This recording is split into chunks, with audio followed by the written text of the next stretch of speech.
मैं एक house wife थी। पहले एक एडवांस की हीलर थी, क्योंकि आज 3rd लेवल लिया है तो मेरी फॉर्म चेंज हो गई है। अब मैं एक मास्टर रेकी हीलर हूँ। शुरू से मन में था कि रेकी सीखनी है, अब सीख लिया। कुछ पर्सनल प्रॉब्लम ऐसी हुई जिसकी वजह से मेरे दिमाग में सेट सीखनी है, तय कर लिया।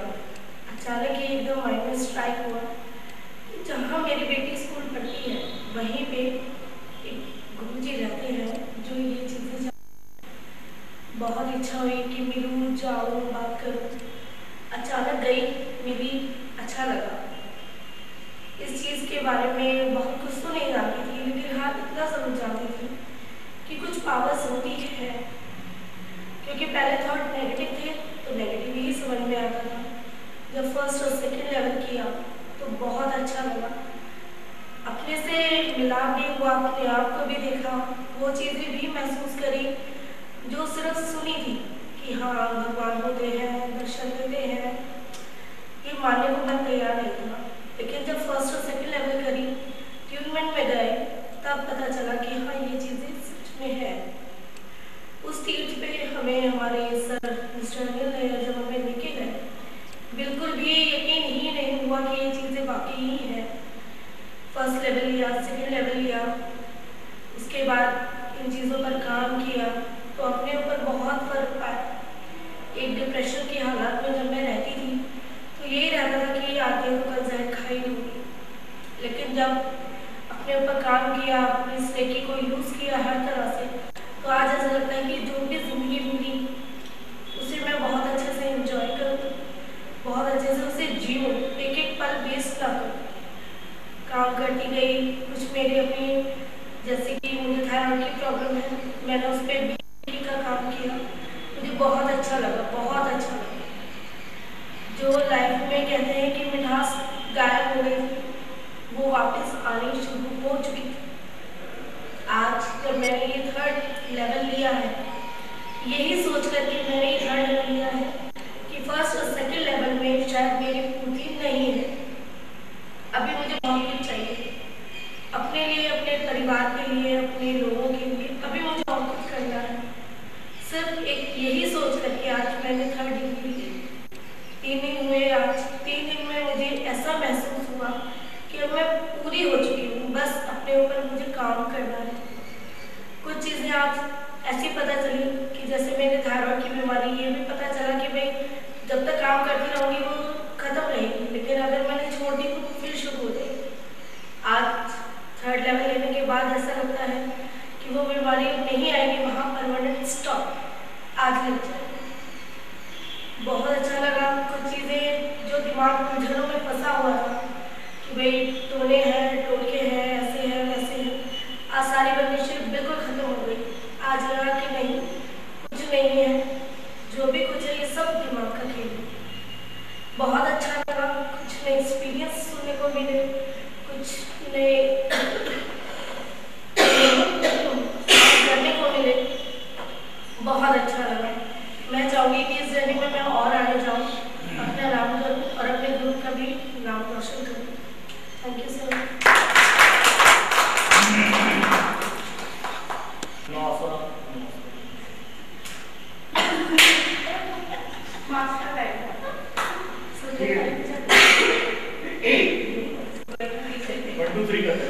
हो गया। नमस्कार, मेरा नाम संदीप जैन है और मैं दिल्ली का रहने वाला हूँ। पहली बार अनिल जी के पास में आया, मैं क्या कोई भी अनिल जी या अनिल जी जैसे सज्जन व्यक्ति के पास कोई भी व्यक्ति तब आता है जब वो लुट पिट जाए। सरकारी महकमों ने, चाहे उसमें एडमिनिस्ट्रेशन था या जुडिशरी थी, किस कदर हमारी जुडिशरी और हमारा गवर्नमेंट एडमिनिस्ट्रेशन करप्ट है। जब मेरा सब कुछ उन्होंने छीन लिया या छीनने की कोशिश की, तब मैं अनिल जी के पास पहुंचा, क्योंकि दिमाग ने काम करना बंद कर दिया था। जितने चक्कर वकील कटवा सकते थे, जितने ज्योतिषी पंडित मूर्ख बना सकते थे उन्होंने बनाए और अंत में खाली हाथ अनिल जी के पास पहुंचा। इन्होंने फरवरी 2011 में मुझे EFT के बारे में बताया, जिसे मैंने सीखा और सीखने के बाद अपने आप चमत्कार हुए। और चमत्कार भी ऐसे कि जिनके बारे में मैं जानता ही नहीं था कि सामने वाली पार्टी ने मेरा वकील तोड़ लिया, मुझे पता ही नहीं। और प्रकृति ने अपने आप केस की सुनवाई से 16 घंटे पहले मेरी जिंदगी में एक नया वकील जिसे मैंने नहीं बोला, और उस वकील ने 16 घंटों में 350 कागजों की गड्डी पड़ी, उसे समझा और दिल्ली हाई कोर्ट में बहस की। और जिस तरह एक अफसर ने मेरे खिलाफ ऑर्डर किया था कि संदीप जैन को घर से बाहर निकालिए फेंक दो, उस ऑर्डर के अगेंस्ट स्टे। सामने वाली पार्टी ने लाखों रुपए खर्च किए मुझे घर से निकलवाने के लिए। आज इस बात को करीब 1 साल हो गया है, आज भी मैं अपने ही घर में हूँ। उसके बाद मेरे ऊपर कई और मुकदमे लगाए, कई और काम हुए, लेकिन मैं बाल बचा। कुएं में गिर गया था, लेकिन पूरा नहीं गिरा था। कुएं की मुंडेर मेरे हाथ में और किसी अदृश्य शक्ति ने मुझे उस कुएं में से निकाला। तो मैं समझता हूं मेरे जैसे आदमी के लिए ये एक चमत्कार ही है। और जब मुझे इन सब विद्याओं पर, इस विद्या पर, EFT पर पूर्ण विश्वास हुआ और इसे मैंने अपने ऊपर और सिर्फ अपने परिवार पर ही अप्लाई किया, अपने छोटे बच्चों को सिखाया। कभी भी किसी भी तरह की कोई बीमारी को होती तो वो खुद ही EFT करके अपने आप को ठीक करते। स्कूल से फोन आया कि आपके बेटे की तबीयत बहुत खराब है, इसको स्कूल से ले जाओ। मैंने बेटे से फोन पर ही बात की और उसको बोला, बेटा तुमने EFT की? कहता पापा यहाँ कोई खाली जगह नहीं है, एकांत नहीं है, तो मैं EFT कैसे करूं? उसका प्रबंध मैंने फोन पर ही किया और 10 मिनट में मेरा बेटा ठीक खुद 11 साल।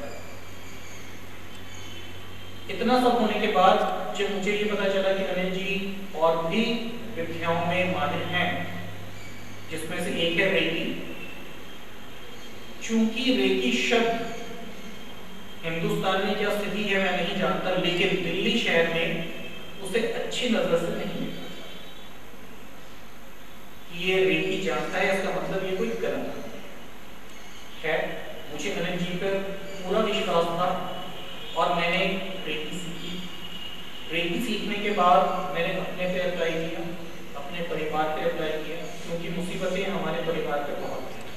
1 साल में मेरे 2 बच्चों का 2 बार फ्रैक्चर हुआ और वो फ्रैक्चर, छोटे बेटे का जब रिस्ट का फ्रैक्चर हुआ तो डॉक्टर ने 2 बार प्लास्टर चढ़ाया, दोनों ही बार कर चढ़ाया।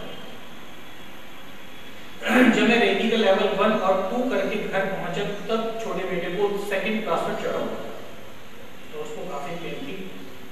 मैंने हीलिंग करके तकरीबन 1 घंटा लगा और मैं उसकी हीलिंग करता गया और मुझे बताता गया कि उसका जो पेन है वो धीरे धीरे की तरफ आ रहा है। और 1-1.25 घंटे के बाद बोला, पापा सारा पेन मेरे नेल्स में आ गया है और अब ठक करके बाहर। ये कोई मन गढ़ंत बातें नहीं है, ये वो बातें हैं जो खुद के साथ मैंने महसूस की। और मेरे ख्याल से 10.5 साल का बच्चा जिसे कुछ पता ही नहीं इन सब बातों का कि मैं क्या सीख कर आया हूं, वो भी कोई मन गढ़ंत बातें नहीं बनाएगा।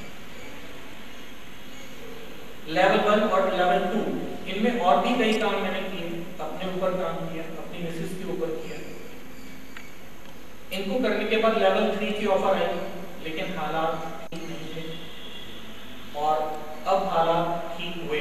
मैंने पक्का मन बनाया कि मैं जाऊंगा, क्योंकि 1 महीने में हमारी 3 या 4 तारीखें तो कोर्ट की ही होगी, तो उन सब की तैयारी करना, वो सब करना, उसमें वक्त नहीं मिलता था। लेकिन संजोग ऐसा हुआ कि 16, 17, 18 इन 3 तारीखों के लिए मुझे प्रकृति ने समय दिया या यूं कहें कि प्रकृति मेरे साथ थी और मैंने इस वर्कशॉप को अटेंड किया और काफी अच्छा तजुर्बा रहा।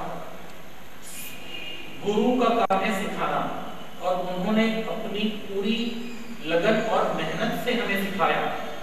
अब ये हमारा काम है शिष्य का कि हम उस विद्या को किस तरह से और कितना अपने अंदर उतारते हैं, कितना अभ्यास करते हैं। और भगवान ने चाहा तो भगवान की कृपा से, प्रकृति की कृपा से और हमारे खुद के गुरु की कृपा से हम इन विद्याओं का निरंतर अभ्यास करेंगे और इन सब विद्याओं का अपने ही ऊपर एप्लीकेशन करेंगे। हाँ, जब हम पूर्ण हो जाएंगे या किसी लेवल पर पहुंच जाएंगे तब किसी भी जरूरत जो कि खुद हमारे पास आता है तब ही ट्रीटमेंट